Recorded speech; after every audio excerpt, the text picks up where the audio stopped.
ഇന്നത്തെ വീഡിയോ ഒരു വ്യത്യസ്തമായിട്ടുള്ള ചലഞ്ച് വീഡിയോ ആണ്. നമ്മുടെ ചാനലിലൂടെ തന്നെ നമ്മൾ ഒരുപാട് മെറ്റീരിയൽസ് നിങ്ങളെ പരിചയപ്പെടുത്തിയിട്ടുണ്ട്.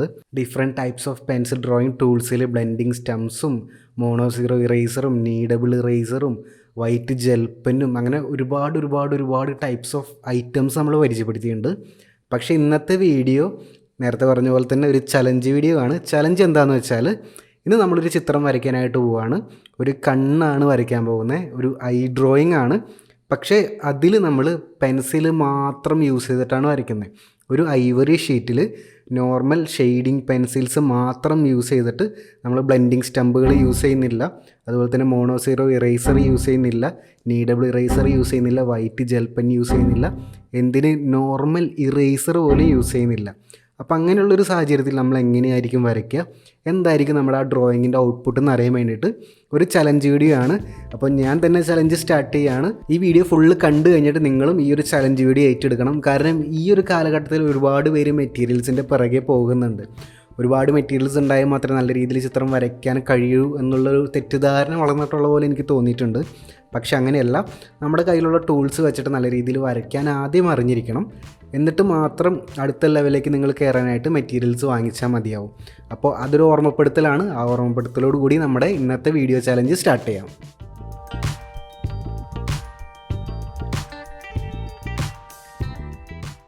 ആദ്യത്തെ step sketching using H pencil അല്ലെങ്കിൽ 2H പെൻസിൽ അല്ലെങ്കിൽ HB പെൻസിലൊക്കെ ഔട്ട്ലൈൻ ഇടാനായിട്ട് നല്ല പെൻസിൽസ് ആണ്. കാരണം ഇത് അത്രയും ഡാർക്ക് അല്ലാത്തതുകൊണ്ട് നമുക്ക് നല്ല രീതിയിലുള്ള ലൈറ്റായിട്ടുള്ള തിന്നായിട്ടുള്ള ലൈൻസ് ഇടാനായിട്ട് സാധിക്കും.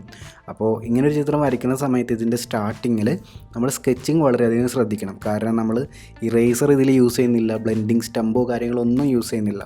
അപ്പോൾ ഓരോ സ്റ്റെപ്പും കൃത്യമായിട്ട് ചെയ്തു പോയാൽ മാത്രമേ നമുക്ക് നല്ല റിസൾട്ട് കിട്ടുകയുള്ളൂ. അതുകൊണ്ട് തന്നെ നല്ല ലൈറ്റായിട്ട് സ്കെച്ച് ചെയ്ത് സ്റ്റാർട്ട് ചെയ്യാം. എവിടെയെങ്കിലും ചെറിയ മിസ്റ്റേക്ക് ഉണ്ടെങ്കിൽ പോലും അത് നമുക്ക് തിരുത്താനായിട്ട് ഇറേസർ നമ്മളിവിടെ യൂസ് ചെയ്യാത്തതുകൊണ്ട് ആദ്യം ലൈറ്റായിട്ട് സ്കെച്ച് ചെയ്ത് നോക്കിയിട്ട് ആ ലൈൻസ് കറക്റ്റ് ആണെങ്കിൽ മാത്രം അത് നമുക്ക് വിസിബിൾ ആക്കുന്ന രീതിയിൽ ഡാർക്ക് ആക്കിയാൽ മതി. അതുകൊണ്ടാണ് ഞാനിവിടെ Hൻ്റെയും 2Hൻ്റെയും പെൻസിൽസൊക്കെ യൂസ് ചെയ്യുന്നത്. അപ്പോൾ മാക്സിമം ലൈറ്റ് പെൻസിൽ ഉപയോഗിച്ചിട്ട് വളരെ ലൈറ്റായിട്ട് വേണം നമ്മുടെ ഈ ഒരു ഐയുടെ ഔട്ട്ലൈൻ ഇട്ട് സ്റ്റാർട്ട് ചെയ്യാനായിട്ട്.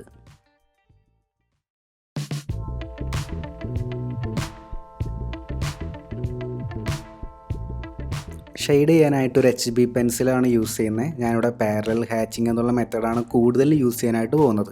പക്ഷേ പാരലൽ ഹാച്ചിങ് മാത്രമല്ല, ചില ഭാഗങ്ങളിൽ കോണ്ടൂർ ഹാച്ചിങ്ങും ചെയ്യുന്നുണ്ട്. അപ്പോൾ ഈ ഹാച്ചിങ് മെത്തേഡ്സ് എന്ന് പറയുന്നത് നമ്മുടെ ആ ഒരു ഷെയ്ഡിങ് പ്രോസസ്സിലെ ഏറ്റവും ബേസിക്കായിട്ട് പഠിക്കേണ്ട കാര്യമാണ്. ഞാൻ ഇതിനെക്കുറിച്ച് വീഡിയോ ചെയ്തിട്ടുണ്ട്.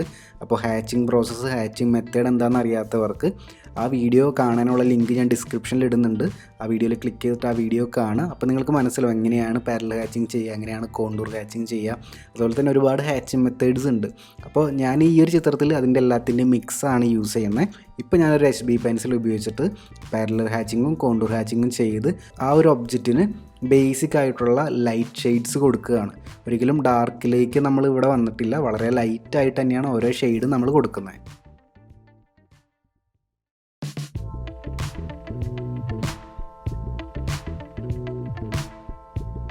ഈ ഒരു സ്റ്റേജിൽ നമ്മൾ ഡിഫറെൻ്റ് ആയിട്ടുള്ള പെൻസിൽസ് യൂസ് ചെയ്യുന്നുണ്ട്. HB മുതൽ 2B, 4B, 6B വരെയുള്ള പെൻസിൽസാണ് യൂസ് ചെയ്യുന്നത്. കാരണം ഇപ്പോൾ നമ്മൾ ചെയ്യാൻ പോകുന്നത് ഷെയ്ഡ്സ് ആണ്, ഷാഡോസും കാര്യങ്ങളൊക്കെയാണ് നമ്മളിപ്പോൾ ഷെയ്ഡ് ചെയ്യാനായിട്ട് പോകുന്നത്. അപ്പോൾ അതിനായിട്ട് ലൈറ്റ് മുതൽ ഡാർക്ക് വരെയുള്ള ഡിഫറെൻറ്റ് പെൻസിൽസ് യൂസ് ചെയ്യുന്നുണ്ട്. പക്ഷേ ഒരിക്കലും നേരെ ഡാർക്ക് ടോൺ ചെയ്യാതെ പടിപടിയായിട്ട് ലൈറ്റിൽ നിന്നും ഡാർക്കിലേക്ക് ഗ്രാജുവലിയാണ് ചെയ്തു വരുന്നത്. കാരണം നമ്മൾ ഡയറക്റ്റായിട്ട് ഡാർക്ക് ടോൺ ആദ്യമേ തന്നെ അപ്ലൈ ചെയ്ത് കഴിഞ്ഞാൽ അത് തെറ്റിക്കഴിഞ്ഞാൽ തിരുത്താൻ ബുദ്ധിമുട്ടാണ്. കാരണം നമ്മളിവിടെ ഇറേസർ യൂസ് ചെയ്യുന്നില്ല. അതുകൊണ്ട് തന്നെ ഗ്രാജുവലി പതുക്കെ ഡാർക്കായി വരുന്ന സമയത്ത് നമുക്ക് ആവശ്യമുള്ള ഡാർക്ക്നെസ് കിട്ടിയാൽ അവിടെ നിർത്തുക എന്നുള്ള പ്രോസസ്സാണ് നമ്മളിവിടെ ഫോളോ ചെയ്യുന്നത്. അതുകൊണ്ടാണ് ഇത്രയും ഡിഫറെൻറ്റ് പെൻസിൽസ് നമ്മൾ യൂസ് ചെയ്യുന്നത്. അപ്പോൾ HB പെൻസിൽ ഉപയോഗിച്ചിട്ട് ആദ്യത്തെ ആ ലൈറ്റ് ഷെയ്ഡ് കൊടുത്തതിന് ശേഷം 2B പെൻസിൽ ഉപയോഗിച്ചിട്ട് പതുക്കെ ടോൺ മാറ്റി വരുന്നു. പിന്നീട് ഡാർക്കസ്റ്റ് ആയിട്ടുള്ള ഏരിയാസിലേക്ക് 4Bയും 6Bയും പെൻസിൽസാണ് നമ്മൾ ഗ്രാജുവലി ആയിട്ട് യൂസ് ചെയ്ത് വരുന്നത്. അപ്പം അങ്ങനെ വരുമ്പോൾ നമ്മുടെ ആ ഒരു ഷെയ്ഡിങ്ങിൻ്റെ പുറത്ത് നല്ല കൺട്രോൾ നമുക്ക് കിട്ടും. ഓരോ ഭാഗങ്ങളും എത്രത്തോളം ഷെയ്ഡ് വേണം നമുക്ക് കൃത്യമായിട്ട് മനസ്സിലാക്കാനും സാധിക്കും. അപ്പോൾ ഈ ഒരു പ്രോസസ്സിൽ ഈ ഒരു സ്റ്റേജ് ആണ് ഏറ്റവും കൂടുതൽ ടൈം എടുത്ത് ചെയ്ത സ്റ്റേജ്. ഒരിക്കലും ധൃതി വയ്ക്കാതെ മാക്സിമം നമ്മൾ റിലാക്സ് ചെയ്ത് വരയ്ക്കേണ്ട ഒരു സ്റ്റേജാണ്. അതുപോലെ തന്നെ ഈ ചിത്രം ഷെയ്ഡ് ചെയ്യുന്ന സമയത്ത് ഒരിക്കലും പെൻസിലിൽ അധിക പ്രഷർ കൊടുത്ത് പേപ്പറിൽ ചുളിവുകൾ വീഴുന്ന രീതിയിൽ ഷെയ്ഡ് ചെയ്യാതിരിക്കാനായിട്ട് ശ്രദ്ധിച്ചിട്ടുണ്ട്. അതുകൊണ്ട് തന്നെ കുറച്ചും കൂടി നല്ല നീറ്റായിട്ട് നമുക്ക് കിട്ടും. ഇപ്പോൾ നമ്മൾ ബ്ലെൻഡിങ് സ്റ്റമ്പൊക്കെ യൂസ് ചെയ്യുന്നുണ്ടെങ്കിൽ ഷെയ്ഡിങ്ങിൽ എന്തെങ്കിലും പ്രശ്നങ്ങളൊക്കെ ഉണ്ടെങ്കിൽ ആ ബ്ലെൻഡിങ് സ്റ്റമ്പ് വെച്ചിട്ട് ജസ്റ്റ് ഒന്ന് ബ്ലെൻഡ് ചെയ്ത് കഴിയുമ്പോൾ ഷെയ്ഡെല്ലാം ഈവനായിട്ട് നമുക്ക് കിട്ടും. ആ ബ്ലെൻഡിങ് സ്റ്റമ്പും നമ്മളിവിടെ യൂസ് ചെയ്യുന്നില്ല. അപ്പോൾ ആ ഒരു ചലഞ്ചും കൂടി നമുക്കുണ്ട്. ഷെയ്ഡെല്ലാം നീറ്റായിട്ട് നമുക്ക് കിട്ടണം. ഒരുപാട് പെൻസിൽസിൻ്റെ ഡാർക്കസ്റ്റ് ലൈനൊന്നും കാണാനായിട്ട് പാടില്ല. അതുപോലെ തന്നെ ജസ്റ്റ് ഒരു ബ്ലെൻഡിങ്ങിൻ്റെ എഫക്റ്റ് നമുക്ക് കിട്ടണം. അതുകൊണ്ട് തന്നെ ചെയ്തതിൻ്റെ മുകളിലൂടെ വളരെ ലൈറ്റായിട്ട് വീണ്ടും 3-4 ലെയർ അപ്ലൈ ചെയ്യുമ്പോഴാണ് ആ ഒരു ബ്ലെൻഡിങ്ങിൻ്റെ എഫക്റ്റ് നമുക്ക് കിട്ടുള്ളൂ. അപ്പോൾ അങ്ങനെ ചെയ്യാനായിട്ട് മാക്സിമം ഞാൻ ശ്രദ്ധിച്ചിട്ടുണ്ട്. നമ്മൾ പെൻസിൽ ഡ്രോയിങ്ങിൽ ഒരുപാട് ടൂൾസ് യൂസ് ചെയ്യുന്നതനുസരിച്ചിട്ട് നമ്മുടെ എഫേർട്ട് കുറയുകയാണ് ചെയ്യുന്നത്. അപ്പോൾ നമുക്ക് നല്ല റിസൾട്ട് കിട്ടും തീർച്ചയായിട്ടും.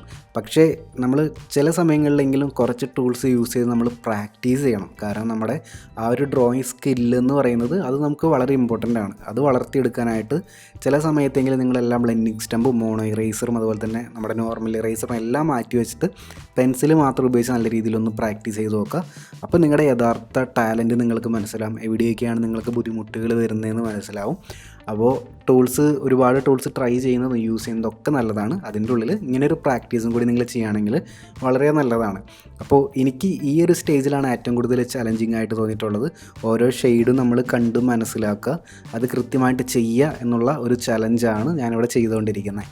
പേഷ്യൻസ് ഉണ്ടെങ്കിൽ വളരെ ടൈം എടുത്തിട്ട് വളരെ സ്ലോ ആയിട്ട് വളരെ നീറ്റായിട്ട് വേണം ഈ ഒരു സ്റ്റെപ്പ് നമ്മൾ കംപ്ലീറ്റ് ആക്കാനായിട്ട്.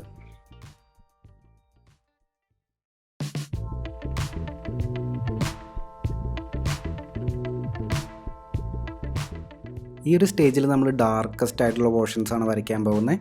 അതിനായിട്ടൊരു 10B പെൻസിലാണ് യൂസ് ചെയ്യുന്നത്. 10B പെൻസിൽ എന്ന് പറയുന്ന ആ പാക്കറ്റിലുള്ള ഏറ്റവും ഡാർക്കസ്റ്റ് ആയിട്ടുള്ള പെൻസിലാണ്. അപ്പോൾ അത് വെച്ചിട്ട് ഞാൻ ഐബ്രോസൊക്കെ വരയ്ക്കുന്നുണ്ട്. ഐബ്രോസിൻ്റെ ഓരോ ഹെയറും മാറ്റി സെപ്പറേറ്റ് എടുത്തിട്ട് ഓരോ ഹെയറും അതിൻ്റെ ഡയറക്ഷനും അതിൻ്റെ ലെങ്ത്തൊക്കെ നോക്കിയിട്ട് അതുപോലെ തന്നെ ചെയ്ത് കൊടുക്കുകയാണ്. പിന്നെ അതിൻ്റെ ഇടയിൽ തിക്നെസ് കൂട്ടാനായിട്ട് ചെറുതായിട്ടൊന്ന് ഷെയ്ഡും ചെയ്ത് കൊടുക്കുന്നുണ്ട്.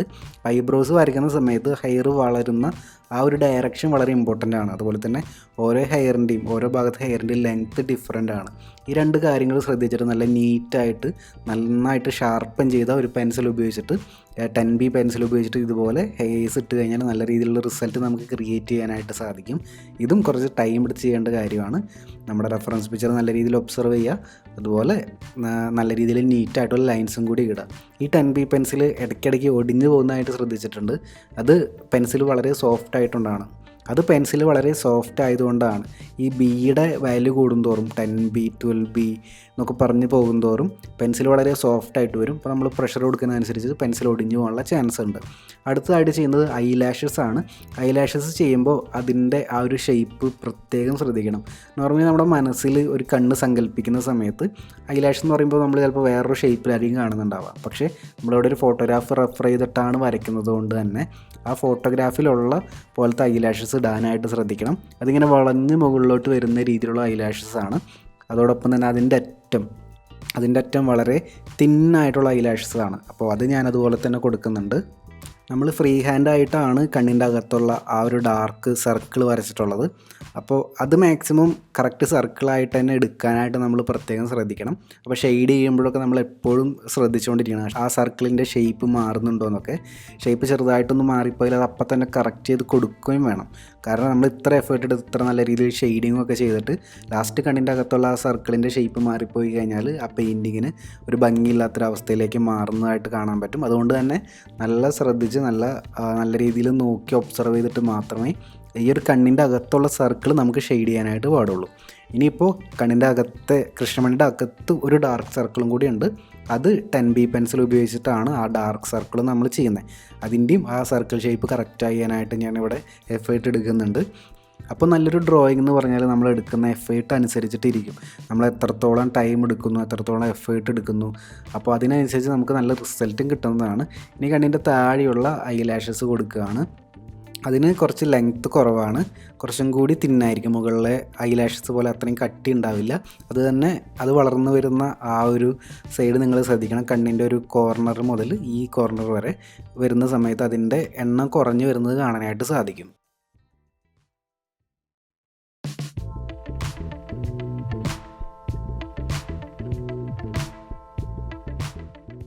ഈ സ്റ്റെപ്പിൽ ഒരു 4B പെൻസിൽ ഉപയോഗിച്ച് നമ്മൾ മിഡ് ടോൺസ് ഒന്നും കൂടി ഇട്ട് കൊടുക്കുകയാണ്. കാരണം ഇപ്പോൾ ഒരുപാട് വൈറ്റ് പോർഷൻസ് ഇങ്ങനെ വിസിബിളായിട്ട് നിൽക്കുന്നുണ്ട്. പിന്നെ നമ്മൾ ഡാർക്കസ്റ്റ് ആയിട്ടുള്ള ആ ഒരു പോർഷൻ ചെയ്തിട്ടുണ്ട്. അതിൻ്റെ ഇടയ്ക്ക് മിഡ് ടോൺസ് ഒരുപാടുണ്ട്. നമ്മൾ സ്റ്റെപ്പ് ബൈ സ്റ്റെപ്പായിട്ട് ഷെയ്ഡ് ചെയ്ത് പോകുന്ന സമയത്ത് നമുക്കത് ചിലപ്പോൾ റെഫറൻസ് പിക്ചറിൽ നിന്ന് ഒബ്സർവ് ചെയ്തെടുക്കാൻ പറ്റിയില്ല എന്ന് വരും. പക്ഷേ നമ്മുടെ പിക്ചർ ഡ്രോയിങ് വരച്ച് അവസാനിക്കുന്ന ആ സ്റ്റെപ്പിലേക്ക് അടുക്കുന്ന സമയത്ത് നമുക്കത് രണ്ടും കമ്പയർ ചെയ്ത് നോക്കാൻ പറ്റും. റെഫറൻസ് പിക്ചർ നമ്മുടെ ഡ്രോയിങ് കമ്പയർ ചെയ്ത് നോക്കിയിട്ട് എവിടെയൊക്കെയാണോ മിഡ് ടോൺസ് കുറവുള്ളത് അവിടെയൊക്കെ 4B അല്ലെങ്കിൽ 3B 2B പോലുള്ള പെൻസിൽ വെച്ചിട്ട് ആ മിഡ് ടോൺസ് ഇടാനായിട്ട് സാധിക്കും. പൊതുവേ കണ്ണിൻ്റെ അകത്തൊക്കെ നമ്മൾ ചിലപ്പോൾ കണ്ണിൻ്റെ അകത്ത് വൈറ്റ് വരുന്ന ഓപ്ഷൻ ഉണ്ടല്ലോ, അവിടെ എല്ലാവരും പേപ്പർ വൈറ്റ് ഒഴിച്ചിടാറാണ് ചെയ്യാറ്. പക്ഷെ അതിൻ്റെ അകത്തും ഒരു ഷെയ്ഡ് വരും. കൺപോളകളുടെ ആ ഒരു ഷെയ്ഡും അതുപോലെ തന്നെ ഐലാഷസിൻ്റെ ആ ഒരു ഷെയ്ഡും കണ്ണിൻ്റെ ഉള്ളിലേക്ക്, കണ്ണിൻ്റെ വൈറ്റ് വരുന്ന പോർഷൻ്റെ അകത്തേക്ക് നോർമലി വീഴാറുണ്ട്. അപ്പോൾ അങ്ങനെയുള്ള ഷെയ്ഡ്സ് കൊടുക്കുമ്പോൾ മാത്രമേ അതൊരു 3D ഒബ്ജക്റ്റ് പോലെ നമുക്ക് തോന്നുള്ളൂ. അപ്പോൾ അങ്ങനെയുള്ള ഷെയ്ഡുകൾ മാക്സിമം ടൈം എടുത്ത് ഒബ്സർവ് ചെയ്ത് ചെയ്യാനായിട്ട് ശ്രമിച്ചിട്ടുണ്ട്. അതുപോലെ തന്നെ ധൃതി പിടിക്കാതെ സ്ലോ ആയിട്ട് ഷെയ്ഡ് ഓരോന്നും ബിൽഡ് ചെയ്തെടുക്കുക എന്നുള്ളതാണ്. ഇവിടെ ഞാൻ കൂടുതലും പാരൽ ഹാച്ചിങ് ആണ് ചെയ്യാനായിട്ട് ശ്രമിച്ചിട്ടുള്ളത്. ഇടയ്ക്ക് കണ്ണിന് മുകളിലൊക്കെ ചെറുതായിട്ട് ടെക്സ്ചർ കൊടുക്കാനായിട്ട് ശ്രമിച്ചിട്ടുണ്ട്. ചെറിയ കുഴികളും ചെറിയ ഡാർക്ക് സ്പോട്ടും അതൊക്കെ നമ്മൾ ഇടാനായിട്ട് ശ്രദ്ധിച്ചിട്ടുണ്ട്. അപ്പോൾ ഇതെല്ലാം ഞാൻ ചെയ്യുന്നത് 4B പെൻസിൽ ഉപയോഗിച്ചിട്ടാണ്. 4B പെൻസിൽ പെർഫെക്റ്റ് ആണ് ഇങ്ങനെയുള്ള ടോണുകളും കാര്യങ്ങളൊക്കെ കൊടുക്കാനായിട്ട്. മിഡ് ടോൺ കൊടുക്കാനായിട്ട് 4B പെൻസിൽ നല്ലതാണ്. അപ്പോൾ മാക്സിമം നല്ല ഷാർപ്പൻ ചെയ്തിട്ടുള്ള പെൻസിൽ ഉപയോഗിച്ചിട്ട് ഇതുപോലുള്ള മിഡ് ടോൺസ് ഇട്ട് കഴിഞ്ഞാൽ ഫിനിഷിങ്ങിലേക്ക് മുമ്പുള്ള സ്റ്റെപ്പിൽ ആ ഒരു ലെവലിലേക്ക് എത്തുന്നത് കാണാനായിട്ട് നിങ്ങൾക്ക് സാധിക്കും.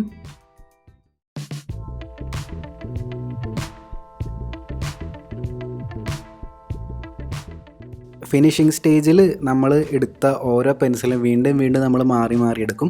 2H പെൻസിൽ ചിലപ്പോൾ നമ്മൾ വീണ്ടും എടുത്തുനിന്ന് വരും, HB പെൻസിൽ വീണ്ടും എടുത്തുനിന്ന് വരും, നേരത്തെ യൂസ് ചെയ്ത 10Bയും 6Bയും 4B ഒക്കെ വീണ്ടും വീണ്ടും മാറ്റി മാറ്റി എടുത്തുനിന്ന് വരും.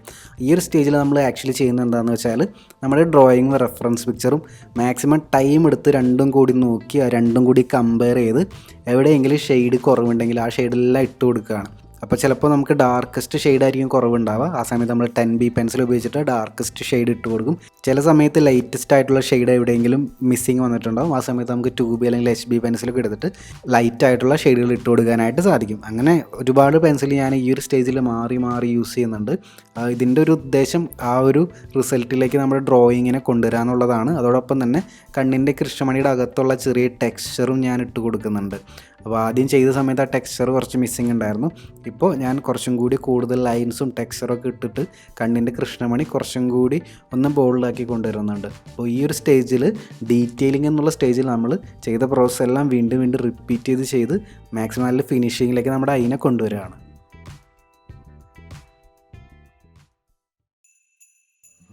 അപ്പോൾ നമ്മുടെ രസകരമായിട്ടുള്ള ആ ഒരു ഇറേസറും ബ്ലെൻഡിങ് സ്റ്റമ്പും മോൺ ഇറേസറും ഒന്നും യൂസ് ചെയ്യാതെ വരച്ച കണ്ണ് ഫിനിഷ് ചെയ്തിട്ടുണ്ട്. നിങ്ങളും ഈ ഒരു ചലഞ്ചിൽ പങ്കെടുക്കുക. നിങ്ങളും പെൻസിൽ മാത്രം ഉപയോഗിച്ചിട്ട് നല്ല രീതിയിൽ ഷെയ്ഡ് ചെയ്യാൻ പറ്റുന്നുണ്ടോയെന്ന് ട്രൈ ചെയ്യുക. ഒരു ഡിഫറെൻറ്റ് എക്സ്പീരിയൻസ് ആയിരിക്കും. എല്ലാവർക്കും നല്ല രീതിയിൽ ചിത്രം വരയ്ക്കാൻ സാധിക്കട്ടെ എന്ന് ആശംസിക്കുന്നു. അപ്പോൾ ഈ ഒരു വീഡിയോ എല്ലാവർക്കും ഇഷ്ടപ്പെട്ടെന്ന് വിചാരിക്കുന്നു. നേരത്തെ പറഞ്ഞ പോലെ ഇതൊരു ചലഞ്ചായിട്ട് എടുക്കുക. നിങ്ങൾ ഇതിനുള്ള റെഫറൻസ് പിക്ചർ ഞാൻ ഡിസ്ക്രിപ്ഷനിൽ ഡൗൺലോഡ് ചെയ്യാനായിട്ട് കൊടുക്കുന്നുണ്ട്. ആ ലിങ്കിൽ ക്ലിക്ക് ചെയ്താൽ റെഫറൻസ് പിക്ചർ നിങ്ങൾക്ക് ഡൗൺലോഡ് ചെയ്യാനായിട്ട് സാധിക്കും. അത് ഡൗൺലോഡ് ചെയ്ത് ഇറേസർ പോലും യൂസ് ചെയ്യാതെ ഒരു പേപ്പറും പെൻസിലും ഷെയ്ഡിങ് പെൻസിൽസ് ഉപയോഗിച്ചിട്ട് ഈ ചിത്രങ്ങൾ വരയ്ക്കുക. അപ്പോൾ നിങ്ങളുടെ ആ ഒരു കഴിവ്, ആ ഒരു ലെവൽ എത്രയാണ് നിങ്ങൾക്ക് തന്നെ അളക്കാൻ പറ്റുന്ന ഒരു എക്സസൈസും കൂടിയാണിത്. നിങ്ങൾ വരച്ച നല്ല ചിത്രങ്ങൾ ഇൻസ്റ്റാഗ്രാമിൽ പോസ്റ്റ് ചെയ്യുകയാണെങ്കിൽ സ്റ്റോറിയിൽ എൻ്റെ പേഴ്സണൽ പ്രൊഫൈലും #ആർട്ട് ചലഞ്ച് ഒന്നും ടാഗ് ചെയ്യുക. നിങ്ങൾ വരച്ച ഡ്രോയിങ്സിൽ നിന്ന് സെലക്ട് ചെയ്യുന്ന നല്ല ചിത്രങ്ങൾ ഞാൻ എൻ്റെ അടുത്ത വീഡിയോയിൽ കാണിക്കുന്നതായിരിക്കും. അപ്പോൾ ഇത് നമ്മുടെ ആർട്ട് ലവേഴ്സ് ഒരു ചലഞ്ചായിട്ട് എടുക്കണം. നിങ്ങളുടെ കഴിവുകൾ വർദ്ധിപ്പിക്കാനാണ് നമ്മുടെ ചാനൽ ഇന്ന് നിങ്ങളുടെ കൂടെ നിന്നിട്ടുള്ളത്. അപ്പോൾ അതിന് വേണ്ടിയിട്ട് ഒരു ചലഞ്ചായിട്ട് കണക്കാക്കിയാൽ മതി. പെൻസിലും പേപ്പറും മാത്രം ഉപയോഗിച്ചിട്ട് എത്ര ബെറ്റർ ആക്കിയിട്ട് നിങ്ങൾക്ക് ഈ ഒരു ഐയുടെ ഡ്രോയിങ് ചെയ്യാൻ പറ്റും നോക്കുക. അപ്പോൾ ഈ ഒരു വീഡിയോ നിങ്ങൾക്ക് ഇഷ്ടപ്പെട്ടെന്ന് വിചാരിക്കുന്നു. അടുത്ത ദിവസം മറ്റൊരു വീഡിയോ ആയിട്ട് നമുക്ക് വീണ്ടും കാണാം. എല്ലാവർക്കും നല്ലൊരു ദിനം ആശംസിക്കുന്നു. ബൈ.